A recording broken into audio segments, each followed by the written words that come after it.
డీటెయిల్స్కి నేను పోవడం లేదు. ఇన్ కోర్స్ ఆఫ్ టైం మనకు వస్తాయి, మీరు కూడా ప్రిపేర్ అవుతారు. వాటర్ సెక్యూరిటీ అధ్యక్ష చాలా స్పష్టంగా నాకు క్లారిటీ ఉంది. ప్రతి ఒక్క ఎకరాకు నీళ్లు ఇవ్వాలి,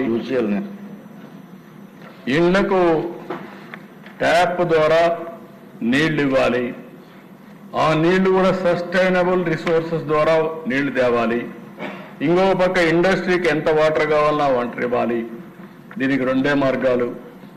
ఏదైతే వర్షం పడుతుందో ఆ వర్షాన్ని ఎక్కడికక్కడ భూగర్భ జలాలుగా మార్చుకోవడం, లేదంటే రిజర్వాయర్లు ఉంటే అవన్నీ నింపడం, మూడోది నదుల అనుసంధానం చేయడం.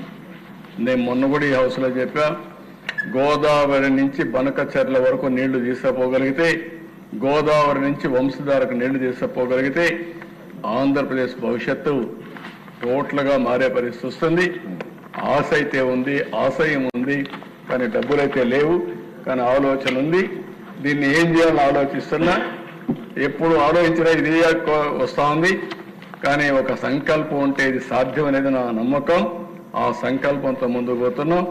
ఒక్కసారి నదుల అనుసంధానం ఈ రాష్ట్రంలో జరిగి పోలవరం పూర్తి అయితే ఇంక మన రాష్ట్రానికి తిరుగుండదు. దక్షిణ భారతదేశంలో నెంబర్ 1 రాష్ట్రంగా ఆంధ్రప్రదేశ్ తయారవుతుంది. వేరే రాష్ట్రాలకు మనం నీళ్ళు ఇచ్చే పరిస్థితికి వస్తాం. ఇది కూడా ఆలోచిస్తున్నాం అని చెప్పి తెలియజేసుకుంటూ, ఇలాంటి ఇన్ఫ్రాస్ట్రక్చర్ని క్రియేట్ చేయాలని ఎక్కడికక్కడ ఆలోచిస్తున్నాం.